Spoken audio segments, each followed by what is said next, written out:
지난 5월은 가정의 달, 그리고 6월은 호국보훈의 달로 잠시 멈추었던 축복의 통로 시리즈 설교를 오늘부터 다시 이어가겠습니다. 자, 여러분 표정을 보니까 아주 이 설교, 축복의 통로 설교를 많이 기다리신 것 같은데 옆 사람에게 한번 물어볼까요? 아닌 것 같은데. 원래 여러분 아마 기억이 가물가물하실 텐데 4월 마지막 주에 우리는 야곱에 대해서 묵상을 했었습니다. 야곱같이 흠 많고 문제 많은 사람, 부족한 사람이라도 하나님께서 축복의 통로로 사용하시겠다고 작정하셨다는 사실을 말씀을 드렸습니다.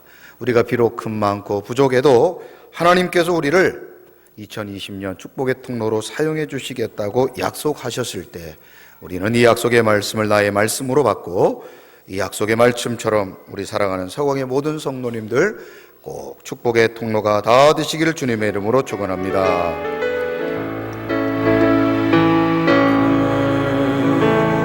담장 너머로 뻗은 나무 가지에 푸른 열매처럼 하나님의 귀한 축복이 삶에 가득히 넘쳐날 거야. 우리 박수치며 찬양합니다. 너는 어떤 시련이 와도 능히 이겨내 강한 발이 있어. 전능하신 하나님께서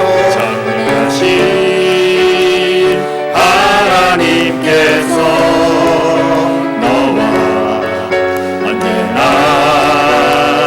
함께 하시니 너는 하나님의 사랑, 아름다운 하나님의 사랑. 나는 널 위해 기도하며 내 길을 축복할 거야. 너는 하나님의 선물, 사랑스러운 하나님의 열매, 주의 품에 꽃 피운 나무가 되어줘. 아멘. 여러분 꼭 그렇게 사시기를 주님의 이름으로 축원합니다. 자, 우리는 원래 성경의 순서상 성경의 인물 가운데 이제 야곱을 살펴봤으니 그 아들 가운데 첫 번째 아들인 르우벤에 대해서 살펴보아야 합니다. 왜냐하면 그는 야곱의 12아들 가운데 장자이기 때문에 그는 당연히 아버지 야곱을 이어서 축복의 통로가 되어야 하기 때문입니다. 르우벤은 야곱의 12아들 중 장남으로 태어났는데 그의 모친은 레아. 야곱에게는 4명의 아내가 있는데 그 첫 번째 아내였던 레아의 아들, 그러니까 12명의 아들 가운데 정말 장자의 자격을 충분히 갖춘 사람이죠. 한욱, 발루, 헤스론, 갈미라고 하는 자녀의 아버지이기도 한 이 르우벤은 아주 장자답게도 요셉이 미단의 상인들의 손에 팔릴 위기에 있을 때에 그 동생 요셉을 구하기 위해서 많은 노력을 기울였던 사람이 바로 장자 르우벤이었으며, 이스라엘의 가나안 땅에 흉년이 들었을 때 애굽으로 가서 식량을 구하러 갔을 때에 막내 동생이었던 베냐민을 구하기 위해서 자신의 2 아들을 기꺼이 내어놓았던 그런 아주 용기 있는 사람이 르우벤이었습니다. 하지만 그는 아버지의 첩인 빌하와 간통함으로 결국 장자의 모든 권리를 빼앗기게 됩니다. 창세기 49장에서는 아버지 야곱이 12아들들에게 일일이 축복하는 장면이 소개되고 있는데, 안타깝게도 창세기 49장 3절과 4절에 보면 바로 가장 축복의 통로가 되어야 되고 가장 많은 복을 받아야 될 그 맏아들 르우벤을 향하여 아버지는 이렇게 저주하고 있습니다. 자, 같이 한번 읽어봅니다. 시작. 르우벤아, 너는 내 장자요, 내 능력이요, 내 기력의 시작이라. 위풍이 월등하고 권능이 탁월하다마는 물의 끓음 같았은즉 너는 탁월하지 못하리니 네가 아버지의 침상에 올라 더럽혔음이로다. 그가 내 침상에 올랐었도다. 아멘. 루벤은 장자이며 아버지의 기쁨이 되었던 사람이었습니다. 그러나 4절에 보니 물이 끓음 같았은즈라고 표현하고 있는데, 이 표현은 히브리 문학에 아주 종종 사용되는 것으로 원문에 보니 음탕하고 제멋대로 굴었다. 같이 한번 따라해 보시죠. 음탕하고 제멋대로 굴었다. 마치 물이 끓어오르는 것처럼 정욕을 이기지 못하고 결국 제멋대로 행하였던 르우벤은 그래서 장자의 명분을 모두 빼앗기게 된 것입니다. 영어에 보면 르브라는 단어가 있는데요, 이 단어는 시골뜨기 혹은 멍텅구리라는 뜻을 가지고 있는데, 이 단어가 바로 르우벤이라는 이 야곱의 아들의 이름에서 왔다는 사실을 여러분들은 아십니까? 우리는 한순간에 잠시 물이 끓어오른 것 같은 정욕을 이기지 못했던 르우벤의 그 어리석은 모습을 보면서 복을 받는 것도 중요하지만 받은 복을 지키는 것은 더 중요하다는 사실을 깨닫게 됩니다. 같이 한번 따라해 보시죠. 복을 받는 것도 중요하지만 받은 복을 지키는 것은 더 중요합니다. 여러분 아멘이십니까? 하나님이 우리에게 주신 직분, 이것은 어쩌면 구약의 하나님께서 장자들에게 주신 영적 장자권에 해당하는 것입니다. 그러므로 하나님이 주신 이 축복의 장자권, 하나님께서 복을 주셨으니 이제는 그 복을 우리 서광의 성도님들은 잘 지키시기를 주님의 이름으로 축원합니다. 에서처럼 루벤처럼 가볍게 여기다가 축복의 장자권을 빼앗기지 않도록 우리 살아가는 서광의 성도님들 받은 복을 잘 지키시기를 주님의 이름으로 축원합니다. 요한계시록 2장 5절에는 이런 말씀이 기록되어 있습니다. 시작. 그러므로 어디서 떨어졌는지 생각하고 회개하여 처음 행위를 가지라. 만일 그리하지 아니하고 회개하지 아니하면 내가 내게 가서 내 촛대를 그 자리에서 옮기리라. 아멘. 정말 무서운 말씀이죠. 우리가 하나님이 주신 복을 받아 지키지 못하면 하나님이 주신 영적 장자권을 빼앗기게 되고 결국에는 그 복이 다른 사람에게로 옮겨간다는 것입니다. 아무쪼록 우리 서광의 모든 성도님들은 주신 복을 잘 지키시기를 주님의 이름으로 축원합니다. 옆에 분들에게 이렇게 한번 축복합니다. 잘 지켜보세.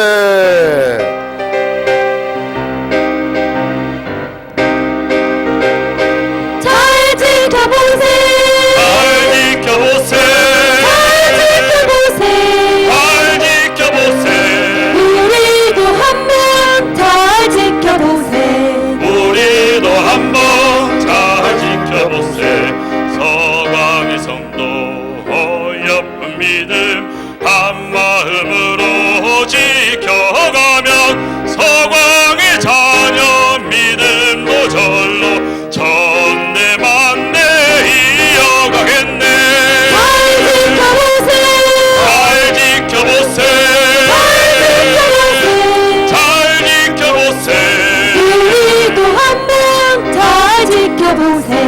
우리도 한번 잘 지켜보세.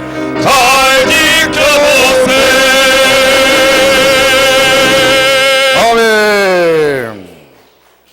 힘차게 박수합니다.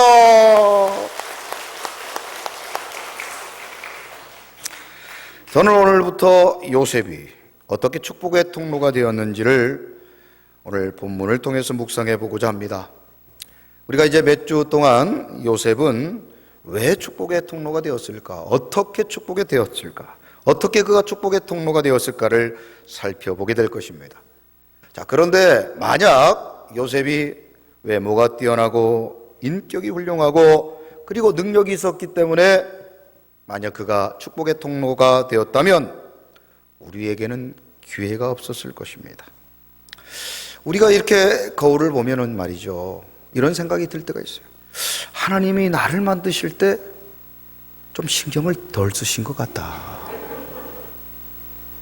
이렇게 세상에 보면 이쁜 사람들이 많은데 왜 나는 이렇게 만드셨을까? 요즘 아이들이 보면 막 잔뜩 화가 나 있어요. 이유를 가만히 보니까 다른 애들은 다 잘나고 똑똑한데 자기는 그렇지 않기 때문에 자꾸 자신에 대해서 화를 냅니다. 그런데 아이들이 철이 들면은 말이죠, 이게 다 부모의 영향이라는 것을 깨닫게 됩니다. 그래서 부모가 뭘 얘기하면 자꾸 짜증내고 화를 내는 거예요. 외모가 뛰어나고 실력이 있고 능력이 있으면. 그래서 만약 그런 사람이 축복의 통로가 된다면 우리에게는 전혀 기회가 없어 보입니다. 그러나 다행한 것은 하나님께서는 그런 외적 이유 때문에 우리를 축복의 통로로 사용해 주지 않는다는 사실입니다. 하나님은 특별한 훈련을 통해서 축복의 통로를 빚어가신다고 하는 것입니다. 저는 그래서 요셉이 축복의 통로가 된 이유를 몇 주 동안 살펴보고자 합니다. 과연 요셉은 어떻게 축복의 통로가 되었을까? 자, 같이 한번 따라해 보시죠. 요셉은 어떻게 축복의 통로가 되었을까? 여러분, 이 질문은 우리에게 위로가 됩니다. 아, 그러면 나도 기회가 있겠구나. 우리 이렇게 한번 따라해 보십니다. 나도 기회가 있습니다. 그렇습니다. 저와 여러분들도 요셉과 같은 축복의 통로가 될 줄로 믿습니다.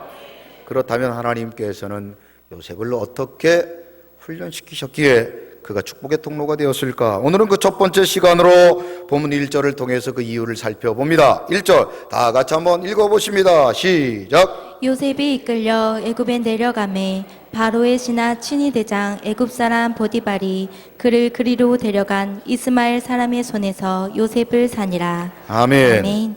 오늘 1절에는 특별한 히브리어 단어 야라드라는 단어가 사용되고 있는데요. 이 야라드라는 단어는 떨어지다 그리고 파괴되다라는 뜻을 가지고 있는 단어입니다. 그런데 오늘 이 단어를 본문 1절에서는 이끌려 내려가다라고 번역하고 있습니다. 요셉이 애굽으로 간 것을 떨어뜨리다 혹은 파괴되다라는 야라드라는 단어를 왜 썼을까? 이 야라드라는 단어는 여호수아서 14장 11절에 이렇게 사용되었습니다. 같이 한번 읽어보십니다. 시작. 네 영화가 수월에 떨어졌으며 네 비파 소리까지로다. 구더기가 내 아래에 깔림이여 지렁이가 너를 덮었도다. 아멘. 그러니까 떨어지다라는 말이, 이 스월이라는 말은 지옥을 말하는 것이고, 스월에 떨어졌다는 것은 가망이 없다는 뜻이죠. 지옥에 떨어졌다는 것은 이게 영원한 절망과 사망을 의미하는 것입니다. 야라드, 절망. 이사야 32장 19절에도 이 단어가 이렇게 사용됩니다. 같이 한번 읽어보십니다. 시작. 그 숲은 우박에 상하고 성읍은 파괴되리라. 아멘. 아멘. 야라드, 파괴됐다, 다시 재건하기가 쉽지 않다라는 뜻이죠. 그러므로 본문 1절에서 요셉을 애굽으로 이끌어내렸다라는 말은 애굽에서 그의 인생이 부서지고 파괴되고 완전히 나락으로 떨어졌다는 것을 말해주고 있는 것이죠. 자, 그렇다면 누가 요셉을 이 지경으로 만들었습니까? 누가 요셉을 애굽에 내동댕이 쳤느냐 하는 것이죠. 이런 질문에 대해 다른 사람들은 대개 요셉의 형들이 요셉을 애굽으로 팔아버렸다, 그리고 던져버렸다, 내동댕이 쳤다라고 생각합니다. 실제로 창세기 37장 28절에도 그렇게 기록되어 있기 때문입니다. 같이 한번 읽어보십니다. 시작. 그때 미디안 사람 상인들이 지나가고 있는지라 형들이 요셉을 구덩이에서 끌어올리고 은 20에 그를 이스마엘 사람들에게 팔매 그가 상인들이 요셉을 데리고 애굽으로 갔더라. 아멘. 한번 따라해 보시죠. 형들이 팔매 애굽으로 갔더라. 누가 애굽에 갔다 여러분들 던지고 내동댕이 쳤습니까? 형들이죠. 의심할 여지가 없습니다. 형들이 동생 요셉을 팔아버렸다는 뜻입니다.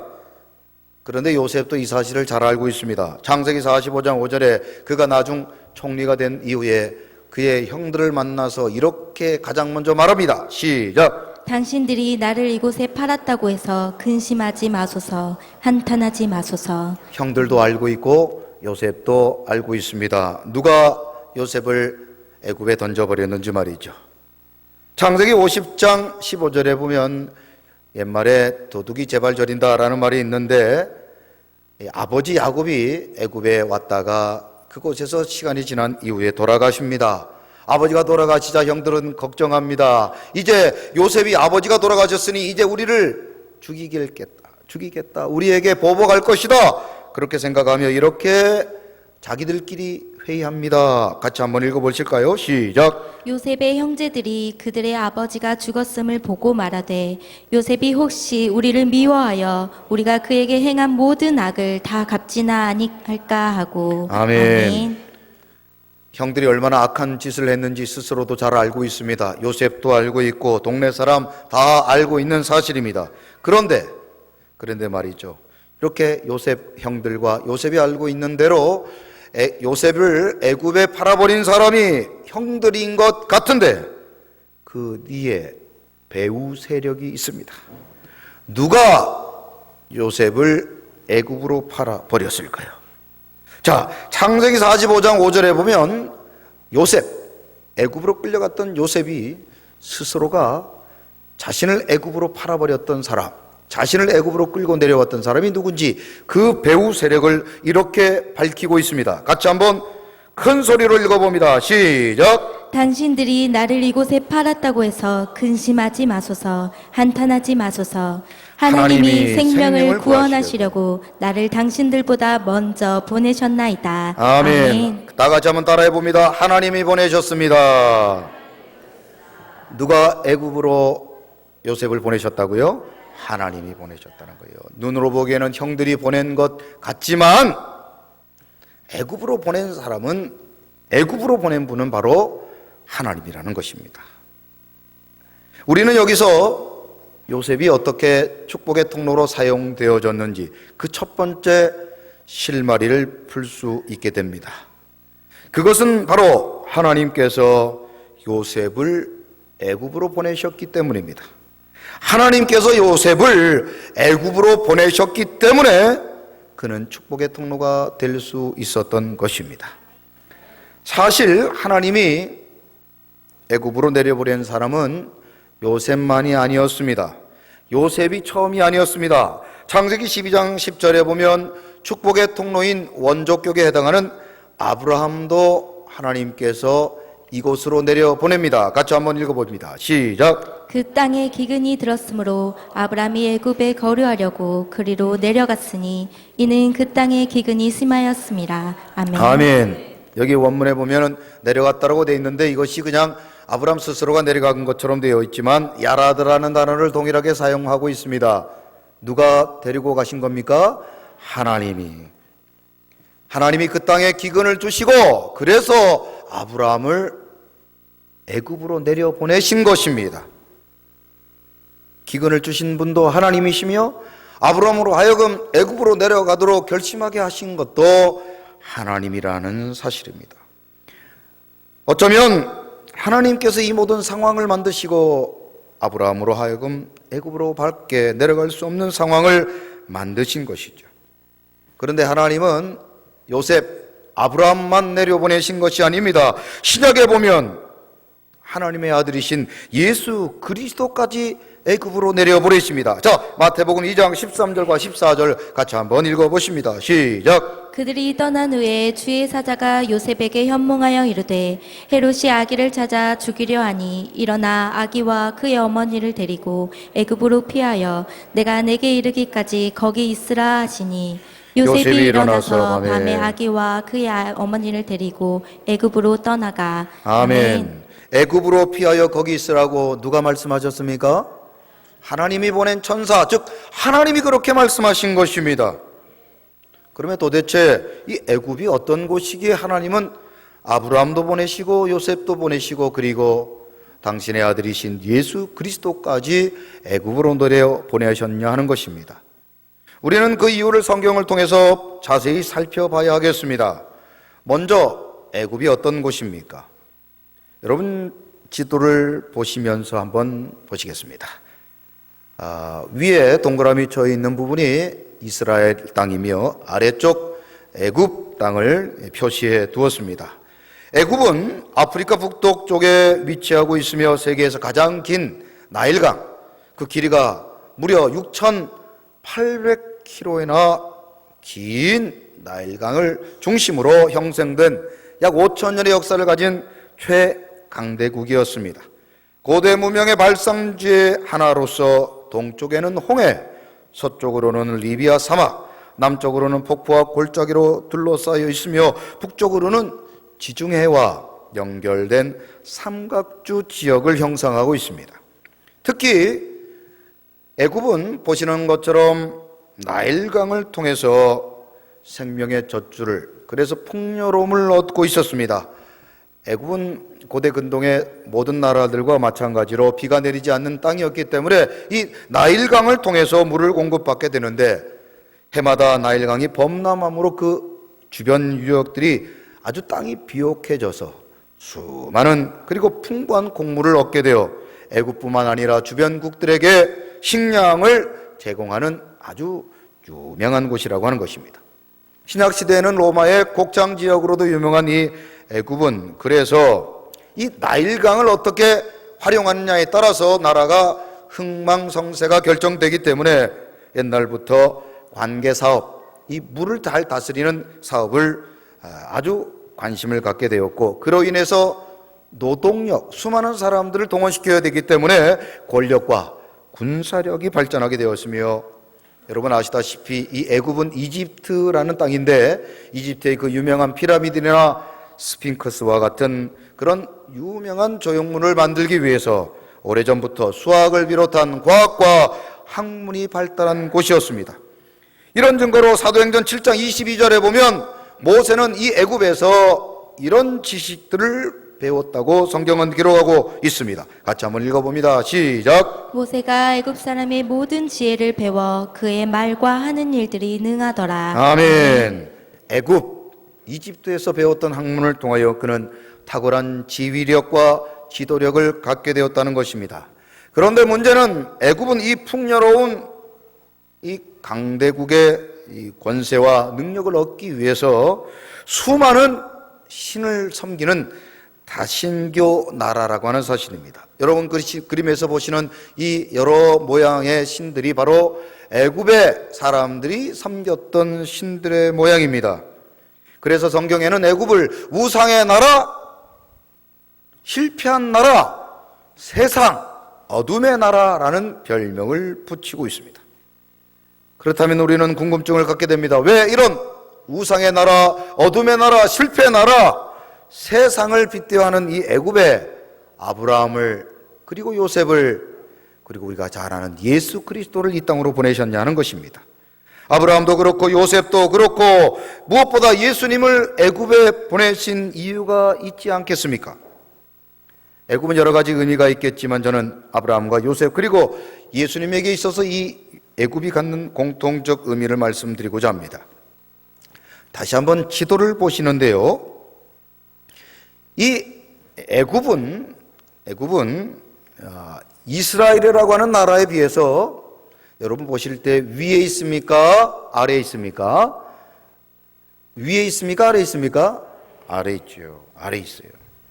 여러분 이 지도상에서 애굽이 이스라엘보다 아래에 있다는 것을 통해서 보통 우리가 이 서울 사람들이 말입니다. 지방에 갈 때 내려간다고 그래요? 올라간다고 그래요? 참 우리는 별로 기분 좋지 않지만 여수로 내려간다 이런 얘기를 해요. 여수 왔다가 서울 갈 때는 또 뭐라고 그럽니까? 서울 올라간다. 누가 그런 말을 쓰라고 그랬습니까? 그런데 말이죠, 이 내려간다라는 표현이 위에서 아래로 간다라는 표현도 되겠지만 이게 영적인 의미를 가지고 있습니다. 영적인 의미에서 특히 성경에서는 내려간다는 의미를 처지와 상황이 나빠진다라는 의미에서 사용하고 있습니다. 자, 내려간다는 의미를 영적으로 어떻게 사용했다고요? 처지와 상황이 나빠진다. 그래서 믿음이 내려간다라는 말은 믿음이 어떻게 됐다는 겁니까? 작아지고 형편없어진다 이런 뜻이겠죠. 그래서 여러분 성경에서는 이 내려간다는 의미를 부정적으로 쓰고 있습니다. 저는 가급적이면 우리 서광의 성도님들의 삶이 이왕이면 내려가지 말고 올라가시기를 주님의 이름으로 축원합니다. 여러분의 성적도 올라가시기를 바라고, 월급도 올라가시기 바라고, 매출도 올라가시기 바라고, 믿음도 올라가시기를 주님의 이름으로 축원합니다. 뿐만 아니라 여러분의 콧대도 올라가시기 바랍니다. 올라가는 게 좋죠. 실제로 아브라함은 기근이 없었다면 애굽으로 내려가지 않았을 것입니다. 요셉의 경우도 마찬가지죠. 형들의 미움을 받았지 않았다면 굳이 애굽에 내려갈 필요가 없었을 것입니다. 예수님의 경우도 헤롯이 그를 미워하고 죽이려고 하지 않았다면 그 어린 나이에 아직 산후조리가 맞춰지지 않은 어머니와 함께 애굽으로 내려갈 필요가 없었을 것입니다. 그래서 애굽은 성경에서 특별히 요셉, 아브라함, 예수님에게는 고통, 고난, 실패, 저주의 자리라고 하는 것입니다. 솔직히 하나님께서 축복의 통로의 원조격에 해당하는 아브라함이나 아버지 사랑만 받고 있던 요셉, 그리고 무엇보다 하나님의 아들이신 예수 그리스도를 왜 그 땅으로 보내셨냐는 것이죠. 결론적으로 말씀을 드리자면 애굽은 아브라함, 요셉, 그리고 예수님을 애굽으로 내려보내 그 땅에서 훈련시키시고 그리고 그 땅에서 낮추시기 위해서 그들을 애굽으로 보내셨다는 사실입니다. 솔직히 아브라함은 애굽으로 내려가기 전까지는 별로 흠이 없던 사람입니다. 우리가 잘 아는 것처럼 그가 흉년을 피하여 애굽으로 내려갔는데 그는 그곳에서 자신의 아내를 아내라 부르지 아니하고 살아남기 위해서 자신의 아내를 누이 동생이라고 부릅니다. 뿐만 아니라 그는 바로에게 생명을 부지하기 위하여 자신의 아내를 돈을 받고 팔아버린 파렴치한 인간이 되었던 곳이 바로 애굽이었습니다. 하지만 아브라함은 그 애굽을 통해서 하나님 앞에 부끄러운 자신의 모습을 발견하게 되고 결국 하나님 앞에 겸손한 삶을 살게 되었다는 사실입니다. 요셉 역시 애굽으로 내려가기 전까지는 아버지의 사랑만 받던 철부지 도련님에 불과했습니다. 그러나 요셉은 애굽에서 종으로 그리고 억울한 옥살이를 통하여 가장 낮은 자리까지 갔던 요셉, 그런 요셉은 하나님 앞에 겸손하여 낮아지게 되었다는 사실입니다. 마지막으로 예수님은 애굽으로 내려가신 뜻이 무엇일까? 우리는 빌립보서 2장 8절을 통하여 예수님께서 굳이, 물론 아버지 어머니의 손에 의해서 애굽으로 내려가신 것 같지만 하나님께서 그를 내려보내실 뿐 아니라 하나님이신 예수 그리스도께서 스스로 애굽으로 내려가셨다는 사실을 발견하게 됩니다. 자, 빌립보서 2장 8절 같이 한번 읽어보십니다. 시작. 사람의 모양으로 나타나사 자기를 낮추시고 죽기까지 복종하셨으니 곧 십자가에 죽으심이라. 아멘. 자기를 낮추셨다라고 할 때 자기를 어디까지 낮추셨다는 겁니까? 애굽으로 자신을 이끌고 가셨다. 예수님이 굳이 어린 예수님이 애굽으로 내려가신 이유는 이 땅을 다스리고 통치하기 위함이 아니라 이 땅을 섬기고 십자가에 달려 죽으시기 위한 겸손의 왕으로 오셨다는 것을 우리에게 보여주신 위대한 사건이라고 하는 사실입니다. 하나님은 그래서 축복의 통로로 사용하시기 위해 반드시 먼저 애굽으로 내려보내신다는 사실입니다. 아니, 억지로 내려 보내신다는 것이죠. 그래서 낮고 낮은 애굽 땅에서 그들을 훈련하시고 낮추신 이후에 하나님은 그들을 사용하십니다. 왜냐하면 하나님은 겸손한 사람을 사용하시기 때문입니다. 자, 베드로전서 5장 6절 같이 한번 읽어보십니다. 시작. 그러므로 하나님의 능하신 손 아래에서 겸손하라. 때가 되면 너희를 높이시리라. 아멘. 하나님은 겸손한 자를 사랑하시고 겸손한 자를 사용하여 주시는 줄로 믿습니다. 그래서 축복의 통로들은 모두 다 애굽으로 내려가신다는 사실입니다. 절망의 애굽, 실패의 애굽, 가난의 애굽, 질병의 애굽으로 우리를 내려보내신 이후에 그곳에서 우리를 단련하시고 우리를 겸손케 하신 이후에 우리를 축복의 통로로 사용해 주신다는 사실입니다. 오늘 이 시간 우리 사랑하는 서광의 성도님들, 정말 떠나고 싶은 애굽에 여러분들이 계십니까? 고난 고통의 애굽에 여러분들이 서 있으십니까? 하나님은 바로 그 애굽을 통하여 우리를 낮추신 후 우리를 축복의 통로로 사용해 주실 줄로 믿습니다. 정일망의 애굽에 있었던 또 다른 사람, 욥은 욥기 23장 10절에서 그가 머물렀던 애굽에서 이렇게 고백합니다. 다 같이 읽어봅니다. 시작. 그러나 내가 가는 길을 그가 아시나니 그가 나를 단련하신 후에는 내가 순금같이 되어 나오리라. 아멘. 우리 사랑하는 서광의 모든 성도님들, 이 절망의 애굽에서 하나님이 우리를 낮추시고 훈련하신 이후에 우리를 정금같이 사용해 주심을 믿고 낙심하지 말고 도리어 하나님의 그 은혜를 사모하며 축복의 통로가 되기를 결단하는 믿음의 우리 사랑하는 서광의 성도님들이 다 되시기를 주님의 이름으로 축원합니다. 주가 보이신 생명의 길, 나 주님과 함께 상한 마음을 들이며 주님 앞에 나가리. 나의 의로움이 되신 주, 그 이름 예수. 나의 길이 되신 이름 예수. 나의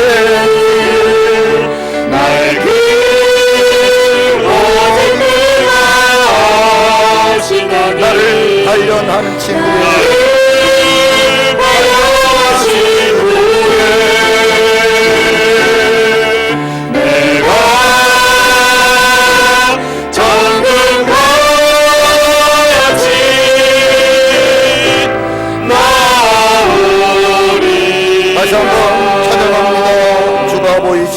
주가 보이신 생명의 길, 나 주님과 함께 상한 마음을 들이며 주님 앞에 나가리.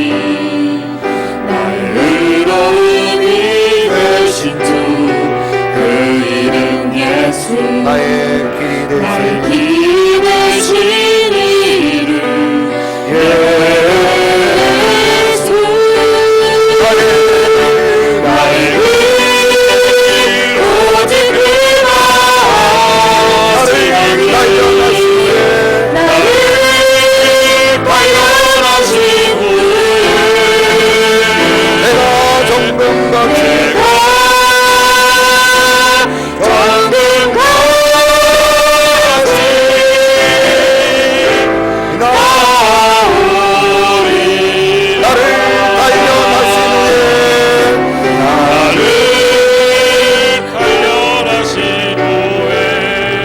정금같이 나오리라. 내가 정금같이 나오리라.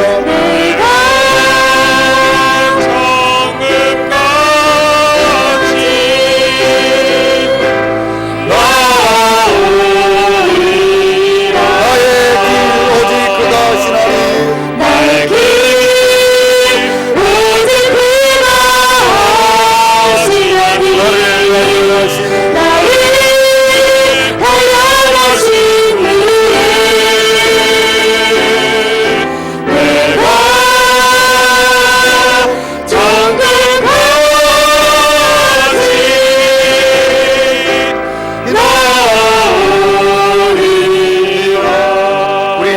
단련하신 말씀을 생각하며 기도합니다. 누구나 가기 싫었던 애굽, 절망, 고난, 고통, 시험, 낙심, 그리고 질병의 가난의 애굽에 우리를 내려보내신 이후 하나님은 그곳에서 우리를 단련하신 이후에 정금같이 사용하여 주시기 위함인 줄로 믿습니다. 우리 모두가 이 애굽에서 우리 모두가 하나님이 우리를 단련하신 후에 우리를 반드시 축복의 통로로 사용해 주심을 믿고 우리 모두가 이 애굽에 절망하지 아니하고 반드시 축복의 통로가 되기를 결단하는 우리 사랑하는 서광의 성도님들 되게 하여 주옵소서. 이 시간 주신 말씀 생각하며 다 같이 주여 한번 외친 후에 통성으로 기도합니다. 주여. 하나님 아버지 감사합니다. 우리 인생 우리의 삶이 지금 절망의 애굽에 있습니까? 고난의 애굽에 있습니까? 가난의 애굽에 있습니까? 질병의 애굽에 있습니까? 그러나 하나님은 이 애굽을 통하여 우리를 단련하신 후에 우리를 정금같이 사용하여 주실 줄로 믿습니다. 우리를 축복의 통로로 사용하여 주실 줄로 믿습니다. 이 고난의 시간 우리 모두가 낙심하지 아니하고 이 고난의 시간 하나님의 그 훈련의 때 우리 모두가 감사하며 아버지 믿음으로 이 고난의 시간을 잘 보내요. 결국에 이제는 하나님이 우리를 점검같이 사용하여 주시며 우리를 축복의 통로로 사용하여 주심을 믿고 그 축복의 시간에 하나님의 영광의 도구로 축복의 도구로 사용되기를 결단하는 사랑하는 우리 서광의 모든 성도님들이 되게 하여 주옵소서. 감사를 드리며 예수 그리스도의 이름으로 축복하며 기도드리옵나이다. 아멘. 다 같이 일어나 마지막 찬양 드립니다.